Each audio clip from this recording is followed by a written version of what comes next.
Hello, everybody, and welcome to Pokésports, a competitive Pokemon podcast. I'm Mike, and I play with one Pokemon on the field. I'm Kevin. I play with two of them.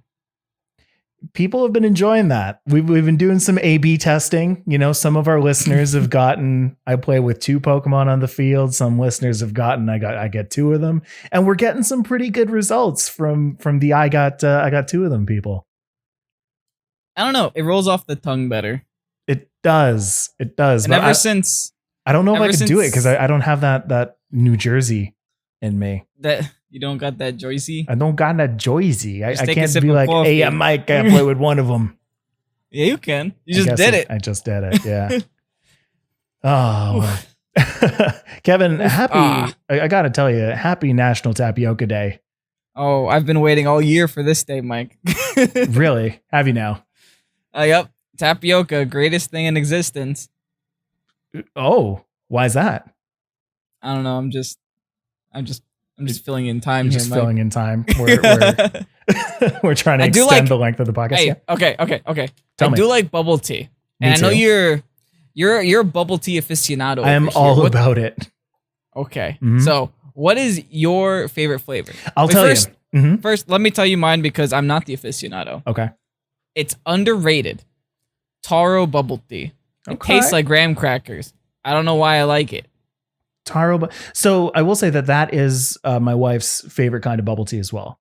She likes woman of best. Culture. Yes, she does like Taro the best. I don't care for it that much just because I know it's a potato drink. Yeah. But I will drink it if it's in front of me and I have like a nice Taro milk tea. Yeah, I'll take it. So my area is it's not like a Chinatown, but it's like very Asian influenced. So I've got I've got 3 bubble tea places in like any 5-minute direction from me. Outside your door. Outside my door, yeah. So I can like try different ones literally every day, which I want to, but I don't because I like being the weight that I am. So I gotta say my favorite is probably anything that has like mango flavoring. So like a mango green tea, a mango black tea. I've started to actually stray away from the tapioca though. I've been substituting that for sago, which is like a smaller, like transparent kind of thing. The same kind of texture as tapioca, just like really small. Those chewy thingies? Yeah. You can also get like aloe in it, and that's pretty good too. You can get like pudding in it, and that's pretty good too. But yeah, I like the fruitier kind of drinks. Pudding? Yeah. You can drink pudding? Oh, of course, dude. Isn't the whole point of pudding to be like viscous? Yeah, and you put it in a liquid, and it's it gelatinizes up a little bit. Like, trust me, it's good. It's good. When you come to Canada, I'll hook you up with a good bubble tea. Oh, rest in peace, Ontario Originals. Oh man, we would have gone for so much bubble tea while you were here. Dude, I would have lived in that bubble tea place. I would have lived in a bubble tea. Okay. Happy Canada Day for all of you listening to us on Wednesday, July 1st. Speaking of Ontario Regionals, speaking of Canadian bubble tea, we stand on guard for thee. Whatever that means. Well, happy Canada Day, Mike. That's it. I would have tried to say something in French, but I would have butchered it, and our French audience would have unsubscribed. So I don't. You know how to say one thing in French? Est-ce que je peux aller aux toilettes, please? Yep. Can I go to the toilet? Can I go to the bathroom? Literally the only thing I'm ever going to need if I ever go to France. So just where's the... I ask like I'm a student to all the people in France. Where's the bathroom? Exactly. All right. So that's Canada Day on July 1st. If you're listening to us on Spotify or any of the places that you can find this podcast as it comes out and not on Twitch. To all of you guys who are on Twitch right now, welcome. Hello. Good to see you. I feel like I don't shut you guys out all that often. So I want to go ahead and do that now. Seeing a lot of people in the chat right now who I've seen in the Discord and seen in battles. And guys, I got to tell you, we're almost there. It's been a long wait, but Series 4 is almost done. We're almost done Series 4. We're almost into Series 5. We all kind of know what we're going to be playing, but oh boy, it's going to hit us soon. Oh boy, Series 4. It feels like it's been almost 2 months, Mike. Almost. I feel like I've been here forever. Yeah, just about 2 months, my friend. But before we get ahead of ourselves, let's get into some Pokemon news. Let's talk about this guy real quick. Kevin, have you been doing a lot of max raids this week? Just for Armorite, so I'm not wasting my time with Zeraora. Right. But thank you to everyone that did waste their time. You got me a shiny, and I appreciate it. That's true. Oh yeah, we're gonna get that tomorrow, huh? Oh yeah, it'll pop up on Pokemon Home. For right. those of you guys curious. So, for those of you who don't know what we're talking about, there was a thing when the Isle of Armor dropped that Zeraora raids were going to be happening in max raids. And if 1 million trainers defeated that Zeraora, then we all get a shiny one on June 29th, which great. It's going to be on our Pokemon Home. However, there were a lot of them. There were a lot of Zeraoras. You could get those in 3-star, 4-star, 5-star raids. So like if you're one of those people who drop your wishing pieces into the den to try and get like a Dynamax raid going, like sometimes you'll get this, which is okay until you realize that it doesn't give you that one piece of currency that everybody kind of wants in Isle of Armor right now, which is Armorite ore. Instead, it just gives you Dynamax candies, which is like great. But when you have 200 Dynamax candies in your bag, 999 Dynamax candies in your bag, you don't need any more. Yeah, I mean, Zeraora is just that one Pokemon where it's like, oh, I'm never going to use this, but it's nice to have. So I never bothered with the max raids. I'd rather just go and get Armorite ores. I was too busy. Right. I was too busy attacking Lilligants instead. Right, and at the same time, they were doing a tandem event where you could either find Zeraora or you could find any of the Gmax Pokemon that were currently legal. Jeez. Yeah. And that's the same thing. Whenever you got a Gmax, a Gigantamax Pokemon, you would only get Dynamax candies. So if you're like me and you've forgotten what the outlines of the Gmax Pokemon like totally are, like sometimes I'd look at a Gmax Orbeetle raid and I'm like, oh yeah, that's just a Dynamax Orbeetle. And no, it wasn't. It's big UFO bug. Good news is that those promoted raids are going away soon, so you'll be able to get your Armorite ore now. There was actually like a time where I had like 5 of the shining beams from the sky, and 4 of them were promoted raids. And I was just like, really? Wow. This is a little bit ridiculous. And at that point, it's like, I might as well take a couple of them down and then toss wishing pieces into it. Ugh. Forget it. That was actually one of the things that promoted me doing the time skip, because I was I just can't be bothered with these anymore. Because there's this nice little cave that maybe if you've been playing the Isle of Armor, you've probably seen it, that has like 3 dens right beside each other, and each of them are like hard coded to give you either a water or a dark Pokemon. 2 of them are anyway. The other one I forget what it is. I think it's like steel. So right now during the event, it's either a water Pokemon or Zeraora. So I've been trying to grind out some Armorite ore because I've been really loving expanding force and triple axle. Trying to put that on as many Pokemon as I can. But every time I get one of those, I'm like, no, come on. All right. Moving on. There's a tournament going on right now. Actually, I think it might have ended already. Just happened this week, and the International Friendly was the last hurrah of Series 4. I've seen a couple people from the Discord post about it. I saw Swede talking about how he played in it, but not a lot of people in this one. I didn't participate in this one. Me either. Yeah. But hey, you know what? Get your last little taste of Series 4 in your mind and in your palate. Kevin, what did you think about Series 4, just in general?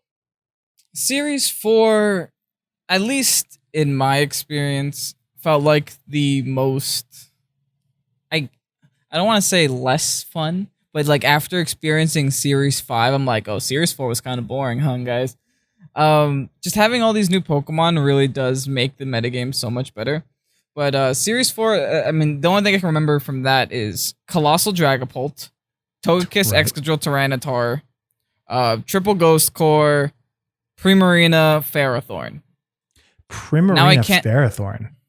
Yeah, I guess so. Yeah, just like in general. And now I can't remember the last time I've seen any of those Pokemon because I'm too busy seeing Porygon 2 and Terrakion with Whimsicott and stuff. Right.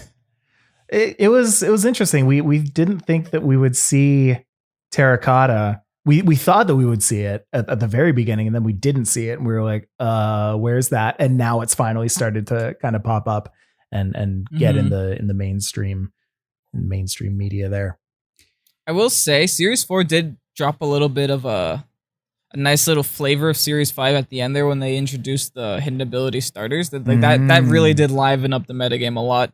And two of the hidden ability starters are just so prevalent in Series 5 right now, like Rillaboom being the top usage, or Cinderace being one of the most, I guess, safe sweepers in the game right now. Cinderace is just like really oppressive, especially since it can change its typing to either a steel type or a flying type or a fighting type or a dark type. Yeah. It's like, it's a little bit annoying because they all cover each other so well. You have like that full core inside your team already. Like Cinderace is a core in and of itself.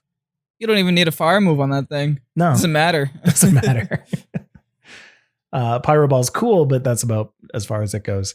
Battle Stadium Series 5 begins on July 1st on Canada Day. So everybody celebrate your Canada Day by participating in some ranked battles.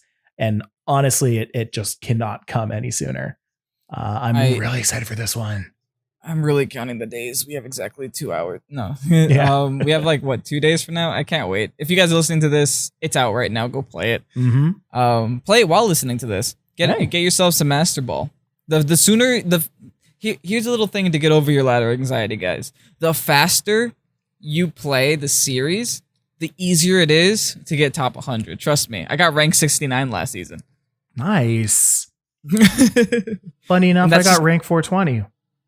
Oh wow. I didn't. I was like 17,000 something. You took your shot and I shot my shot, man. It's fine.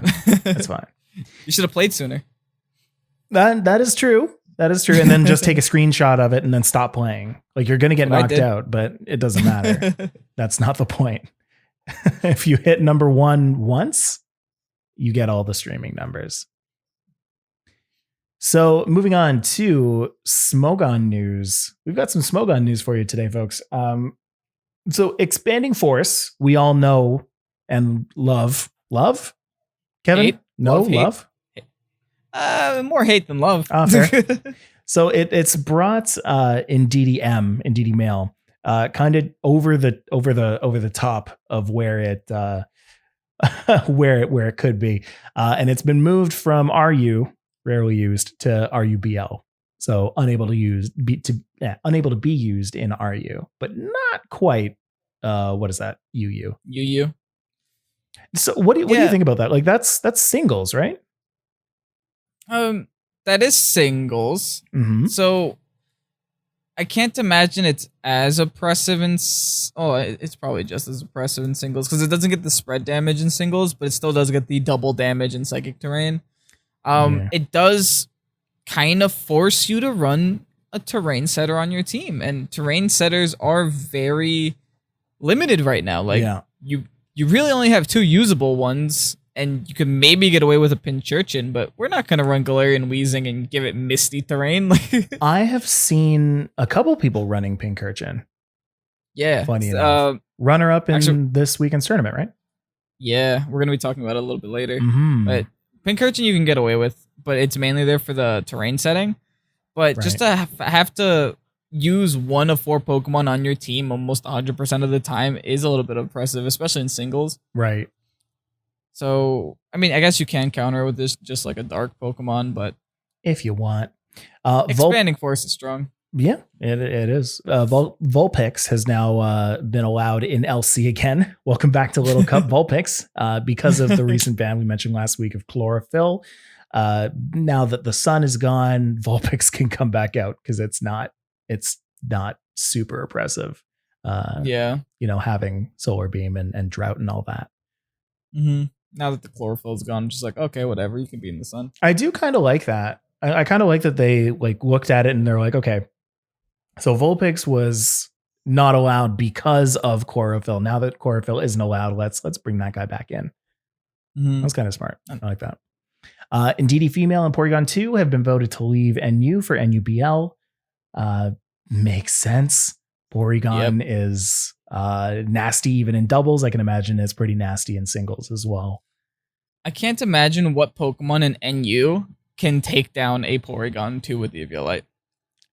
I have a hard time figuring out what Pokemon in the whole Dex can do it, let alone in NU. Guys, if you're here in the chat, please do post your favorite counters to Porygon 2. I want to hear them. But yeah, Indeedee F and Porygon 2 voted to leave NU for NUBL. Out of a total of 16 Pokemon, the PU Council voted for Basculin, Hitmontop, Gourgeist, Silvally Bug, Silvally Psychic, Silvally Grass, and Silvally Electric to leave the tier, to leave PU, I guess, for PUBL. Hitmontop's interesting. Got Triple Axle right now. Yeah. Maybe that's why. I mentioned this last week, but you didn't mention your team, did you? No, I didn't yet. I've been really enjoying Triple Axle. Not very much on Hitmontop, but I can see how it's used. I've always used Hitmontop as more of like a supporter Pokemon. So making that swap to like an offensive Pokemon is kind of weird for me. But I feel that. Yeah.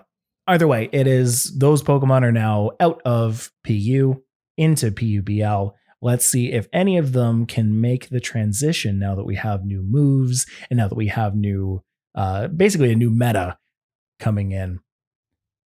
That's going to be interesting. And they still don't know what to do with Silvally, huh? No, there's so much. It's crazy how just the typing completely changes it as like a fundamental Pokemon. Like just base 95 stats everywhere is I don't know. It's a weird thing to have. It's weird. Yeah. It's weird. Let's see what people in chat are saying about that Hitmontop. Or not Hitmontop, about Porygon 2. Anything with knockoff. Knockoff in 2020. What do you think? If only things got knockoff. That's the issue. Yeah, that's true. It's only like what Rillaboom is all I can think of. Slap it on your Rillaboom, yeah. Rillaboom's the only thing that can deal with that, but we don't really want Rillaboom to be the only thing that can deal with another thing, because then that just means we're going to get more Rillabooms.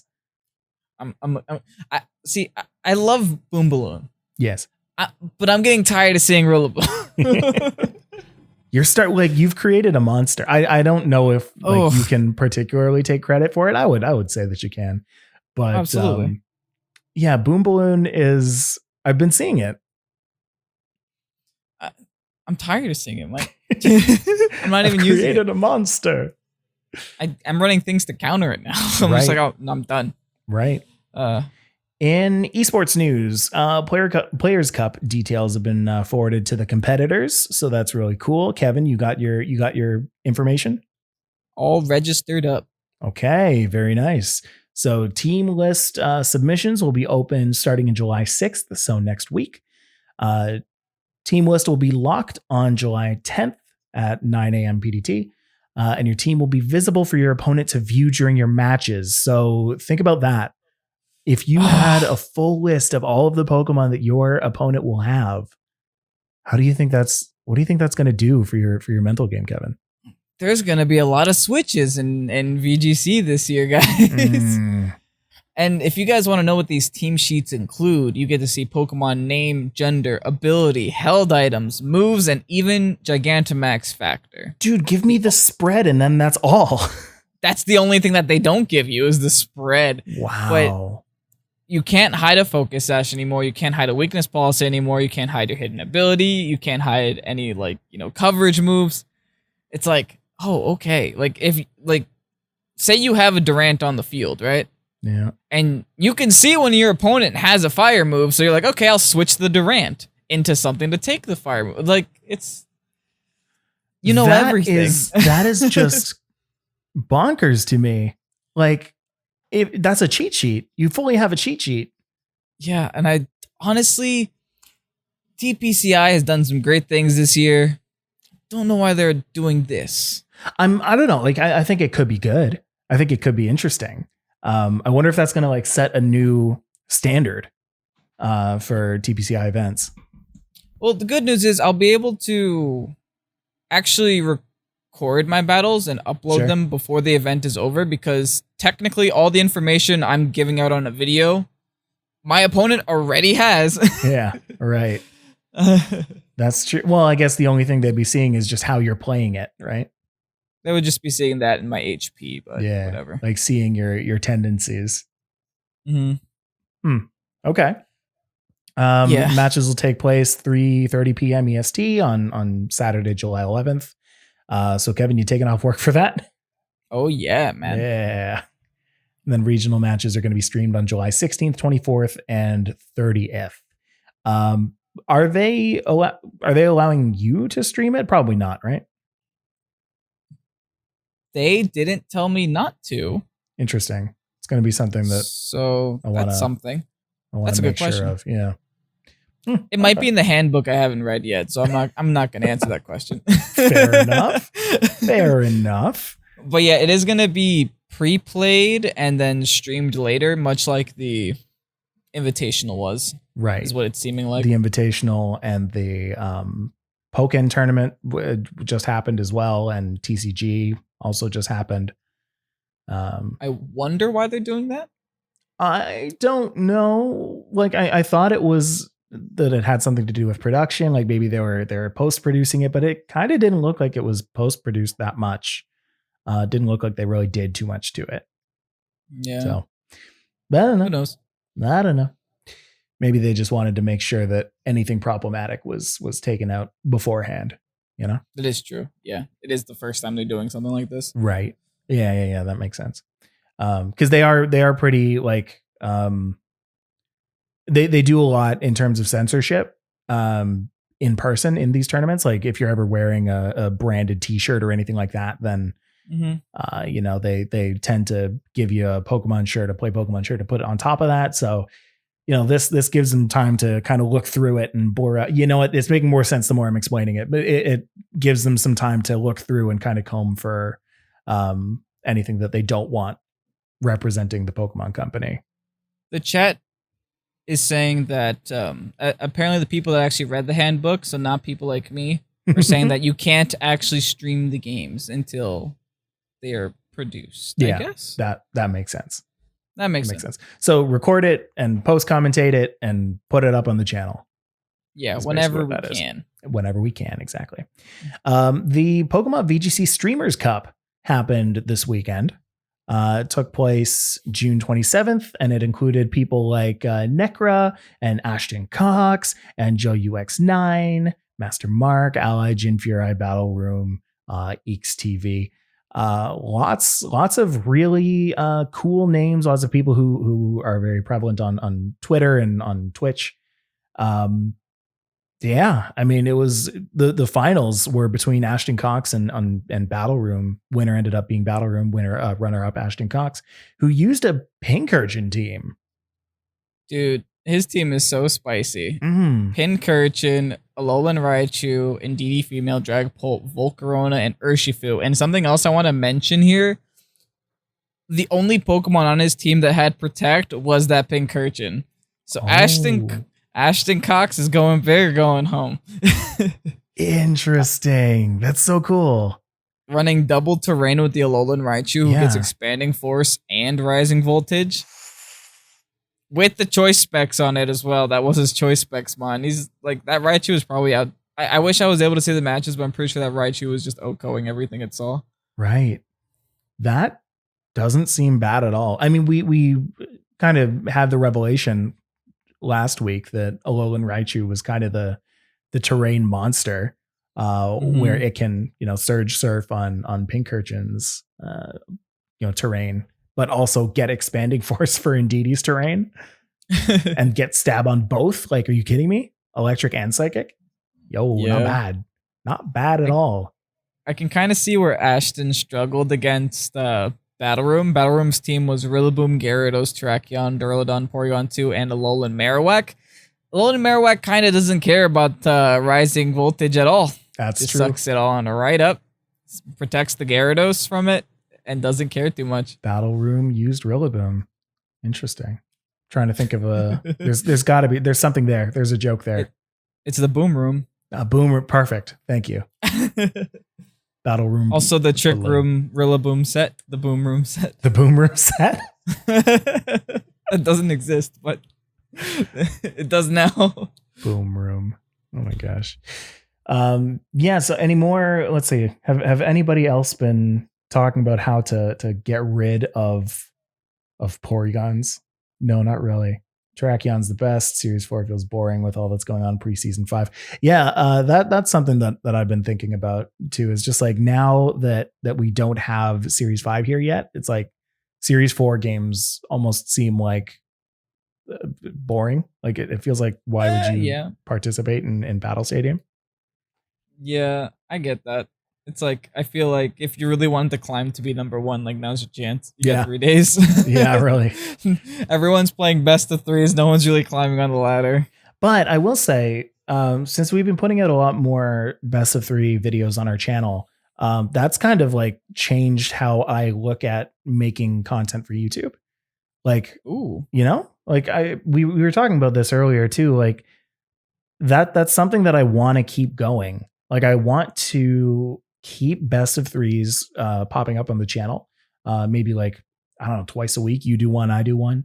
And then we have other days where we have Battle Stadium videos. Because like best of 1s versus best of 3s, they're just so different. And I feel less, well, I'll just use the word. I feel less anxious playing a best of 3 than I do a best of 1. Because I always know that first game is just kind of like figuring out what the opponent's going to do versus a Battle Stadium one where like you either win or you lose to cheap shenanigans. Like you never know what's gonna come up. Yeah, best of 3, you really avoid those big cheese strats like anger point, cross breath shenanigans, or like anything like that. It's okay, I know what you do now. I know you're gonna lead with this. Let me change. Let me adapt. And it's also a really big mind game because you can, if you really want to take it to the next level, say you had a good match, and your opponent had a bad match. What most people do will just be like, okay, this team worked. Let me just keep it the same and go in.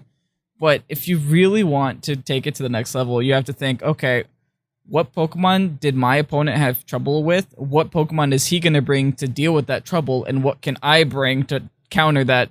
You know, it's just taking it to the next level. Yeah. It's a whole thing. And you know what? We're going to kind of get into that a little bit when we come back from the break. Today, folks, on top of all of this news that we have in the Pokemon world, we're also going to talk a little bit about things that you can do to prepare for Series 5. Coming up soon, this week, middle of this week, as you're listening to this podcast on Spotify, on YouTube. So we're going to talk about that when we get back from the break in just a second. We'll see you then.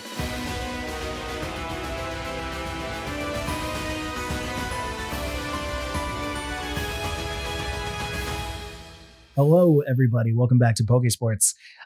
If you're just joining us now, which is a full thing that we can do in podcasts. That's what people do, right? They join halfway through a podcast. Yeah, they skip to the mid roll, want to hear that ad real quick, and then that's right. They just skip all the news. Want to hear all about the MeUndies. If you're just joining us now, we were talking about the news. Now we're going to move into Series 5. That's obviously what everyone's talking about right now. What the world is focusing on is the new series in Pokemon. We've been playing a lot of games kind of leading up to Series 5 through our Discord, which again, every time I mention, I always have to say it's very worthwhile joining. Lots of good discussions about Pokemon, lots of people who want to battle. But more importantly, we've been able to see kind of how the meta is shaping up just through our own little sample size. Now, obviously, we're a little biased because we're like the people in our Discord are kind of influencing each other and making teams. But Kevin, has there been anything that you've been noticing with the upcoming meta? Weather is very important. Oh, terrains are even more important than weather. Yeah, that's true. I think we all kind of knew that was coming, right? Oh, dude, they just like made terrain so important. Like it's if you don't have a terrain switcher on your team, you're just at such a big disadvantage. Yeah. Especially now with like Grassy Glide, Rillaboom, like that's so annoying. Like you really have to switch that terrain just so you don't get hit with it as a priority move. I'm really curious to see if Rillaboom is going to survive the first month. Like, dude, I don't know. It's at 33% above Togekiss right now. Right. I mean, everyone knew it was going to be good. The second that the Hidden Ability came out, it was, one of the top used Pokemon. But the second they gave it Grassy Glide, like, oh, you gave this Pokemon a priority move, base 70, like, with the stab and the additional damage on the grassy terrain, like, that's just unnecessary. Yeah, no, that's true. Another thing that I've been seeing has been a lot more redirection than usual. A lot of follow me with the introduction of Rage Powder. That's been a thing. I just learned today in a video that what's his name, Volcarona, gets Rage Powder. Oh yeah, that's an oldie. That's an oldie. I haven't been into VGC for a little while. My camera froze. Hey, look at that. No, Storebrand Blossom says he's not frozen, he's just biding his time. That's it.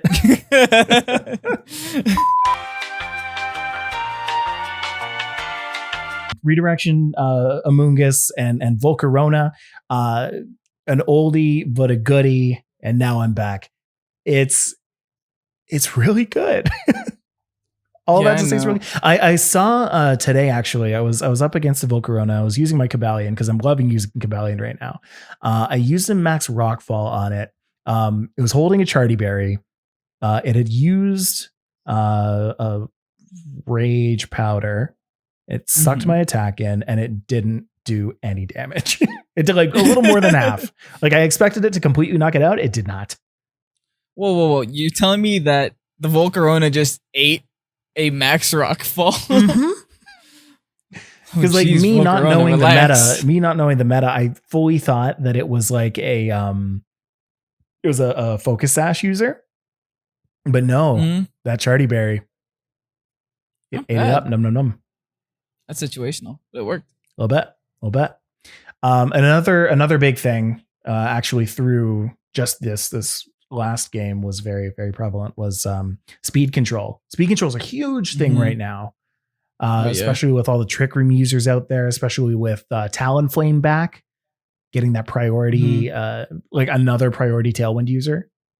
And along with Porygon 2 just being simply unkillable. Right. I mean, Dusclops was easy. He had a lot of weaknesses. Porygon 2 has one. And guess what? Resists that one 4 times. Oh, follow me, Togekiss. Incredible. Giving Togekiss another reason to be back in the game. Well, that's why it hasn't gone anywhere. No. Has it? Has it really not? It dropped out at first though, right? Yeah. To Rillaboom. It's still obviously. There. We're on attack on Rillaboom now, aren't we? Yep. Rillaboom is big scary monkey. Big scary monkey. Rillaboom and then Togekiss, and then in DDF I'm seeing. Oh my goodness. Actually, it's those first 4 all have above 20% usage. Rillaboom has 31, but Togekiss at 29 and DD at 22, Whimsicott at 21. Like, ooh, scary mons. And sweepers are kind of taking over as well too. Oh, true. Cinderace has been my biggest problem recently. I had a team and my team was doing really well yesterday, and then for some reason I opened up Showdown today.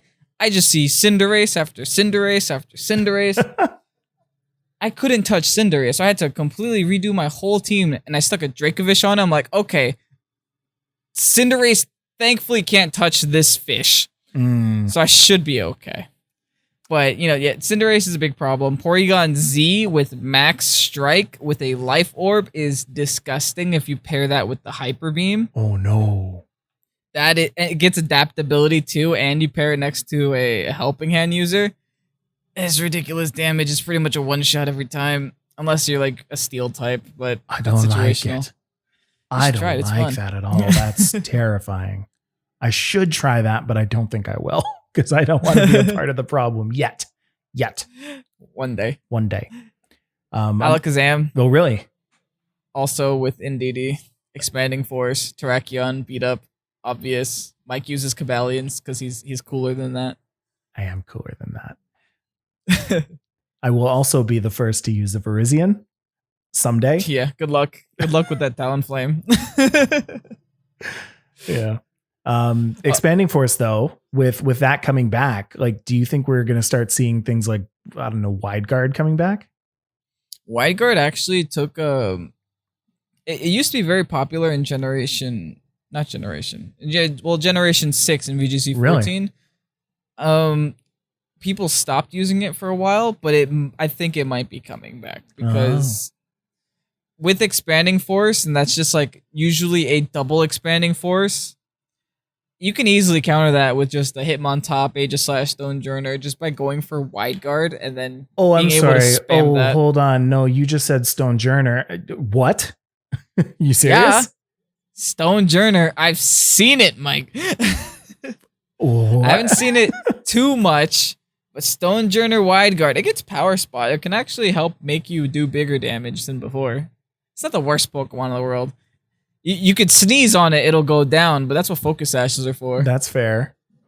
That's okay. So you've been officially challenged, I guess, to make a Stonejourner work. Somebody will ask me for that on the Patreon this month. I already know. 100%. I already know it's gonna happen. 100%. Like we are currently willing it into existence. Mm-hmm. It will be a race to see the first person who's like, okay, give me that Stonejourner team, please. It's funny because I know the second July 1st comes, I'm gonna get like 3 Patreons that are just gonna give me a Pokemon. I'll be like, okay, get to work. And it's gonna be like a lot of people waiting on that Dunsparce though. Oh, dude. No. There's some things I can do and there's some things I can't. That and Eviolite Metapod, I think that's where I draw my line. Yeah, that's not happening. That is not happening. But meanwhile, we should talk a little bit about. Do I have an image for that? Oh yeah, it's Sobble. So looking at this little guy, I want to talk a little bit about what we can do to prep for Series 5. And one thing that people talk about on the Discord all the time, and people talk about in points, is the whole idea of ladder anxiety. Hello, Sobble. Ladder anxiety is a very real thing that happens among like lots of different esports and lots of different competitive games. And so I kind of wanted to bring that to the table. I wanted to kind of get your ideas on what ladder anxiety feels like for you and what you do to kind of get around that. So let's break it down. Kevin, can you tell let's tell the people what ladder anxiety is. Let's start with that. It's essentially when you have a reluctance, I guess is the best word for it. That's fair. To go on to ranked competitive battles. And in terms of Pokemon, ranked competitive battles, like in terms of Pokemon also Battle Stadium, you have that reluctance to play on it because you're afraid of failure, or you're afraid of losing. And it's something that a lot of players do experience. I myself have experienced it before, a long time ago with Pokemon. But I think my most recent experience with like ladder anxiety was it took me a long time to play like League of Legends ranked. Like I was just super afraid of going on it because I didn't want to cost my teammates games. But just that's like my experience with ladder anxiety. In terms of Pokemon, there are some days where I'm just like, okay, I'm on a winning streak. Maybe I should stop now. Instead of like, okay, let me just play out this winning streak and see how far it goes. Yeah, no, that's fair. For me, I don't really have that much that I don't really have those kind of problems with ladder anxiety for team games so much. So like League of Legends, Dota, or whatever. I'm actually a lot better in going on to team games and being like, okay, no, I can rely on my teammates and I can, try and do my best and those other people will be there to support me. And I think that actually kind of ties into why I have such a tough time with it. in solo play games. So for me, like I was really big into StarCraft back in the day. I was really big into Pokemon back in the day. Still am really big into Pokemon now. But like every time I'm about to go into the ladder and every time I'm about to hit that play game button, I'm always like, there's always the idea of like, what if I see something that I'm not ready for? What if I'm not ready for the team that I have or the build that I'm going to go?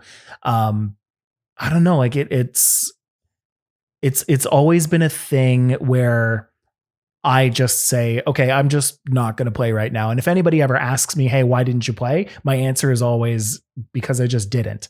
And that's how I know that the anxiety is hit, because if the answer is I just didn't, then that means that I have no answer. And that means that the answer is typically anxiety. So with that being said, the way that I've kind of learned to get over it now within Pokemon, Pokemon's actually been really good to me like that. Where I've been able to actually hit that play game button, get into games and really just try out what I'm doing. Biggest way that I get over that is by looking over my team and thinking about what I made that team to do. Like understanding what my team is supposed to do is super huge in getting me into the lab, into the battles and trying to figure out how to actually make it work. See, in terms of like laddering I'm actually pretty okay with. I have, I guess I wouldn't call it anxiety per se, but I have tournament jitters. Which is like my first and second games at tournaments are usually my worst ones because I make misplays. I overestimate my opponent. And it's funny because most tournaments I've gone through, I will go like 6-2, and my first 2 games are my 2 losses. Right.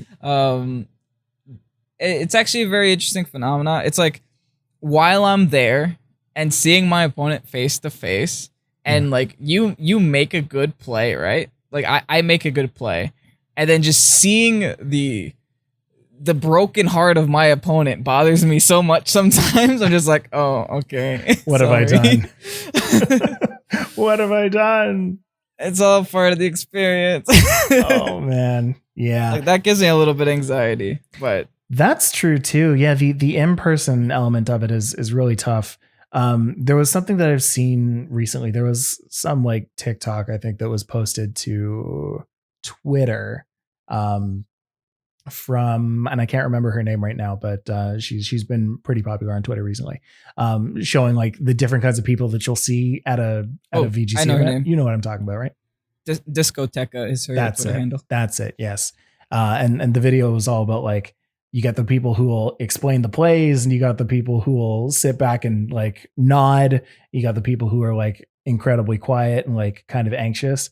You got the people who are who like yell at their Switch and be like, how dare you? Like, how dare you make this play?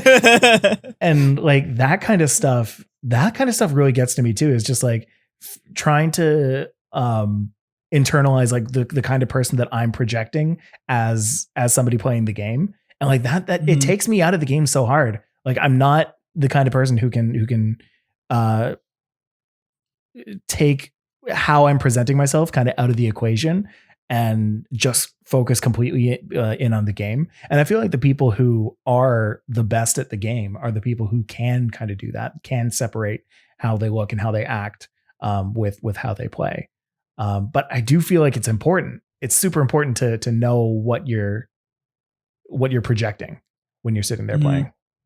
I don't even know what I look like, to be honest. Like my brain's turned off when I play Pokemon. In terms of like my awareness to myself is turned off when I play Pokemon. That's why you're in the Players Cup. Is because I'm too self-conscious. Even when I'm recording a video, I'm just I'm like I go through the battle, I just talk, and then I'm like, oh, 30 minutes passed. Right. I just recorded a video. I don't know how I got from point A to point B. It just turn off your brain. Your eyes blur and you just end up at the end of the game somehow. basically. Kind of like this podcast. Now we're here. Yeah, really. How did we get 55 minutes in? Wow. But yeah, I don't know. So for me, again, like I think that I have overcome it a little bit more than I had before. It definitely doesn't affect me as much as it did before, but I'm definitely at the point now where I can at least manage it. And I think that's kind of the thing for anybody who's trying to deal with ladder anxiety going into season 5 or series 5 is just understand how you're feeling and know that you need to try and do something about it. Now, whether that's taking a break from the game, whether that's going into the game, like maybe you just need that extra little push. A big thing that I think would really help too is just like get a couple friends who are also really into it, and have them watch you go into it together. I don't know, participate as a group. I think that it's a great way to learn, because not only are you getting the benefit of learning what your opponent's going against you with, but you also get the benefit of watching what your friend's opponent is going against them with. You know what I mean? So I don't know. You get a lot out of being with a group. Humble shout out to the Discord one more time. Jeez, how many times, Michael? How many times? The thing with Pokemon too that just like makes ladder anxiety like extra worse is like the only way to get better at the game. Like you can listen to Pokésports hours on end. Eventually you will get everything we can give you. The only way to get better is to play games and to make mistakes. Yeah. And the trick, at least what I try to do, is realize mistakes are learning experiences and they're the only way you learn how to get better. Wins are nice, but wins don't get results, if that makes any sense. Like, you won't improve yourself if you get a win, unless you make a fantastic play and you reward yourself for it. But negative reinforcement's nice too, in terms of, oh, I messed up here, here, and here. Yes. Next time I see this Pokemon, I'm not going to do this. Like, and that's why best of threes are really nice, because you do that live. Yeah. Right? Yeah. Best of ones, you don't get that experience because you're going to face a completely different Pokemon team the next game. But best of 3, you're like, okay, I can definitely improve with my next couple of games. Yeah. And I mean, like, again, with best of 3s, if history isn't the best teller of what you should be doing, then nothing else is. Like, how many times have people fallen for like prankster on a dark type, or like priority in a psychic terrain? Like, if people didn't learn from their mistakes, then that would just keep happening. People would just keep using fake out in psychic terrains. And some of my best games actually are from people who, not even from people who have forgotten it, because I don't really like it when other people forget and misplay like that.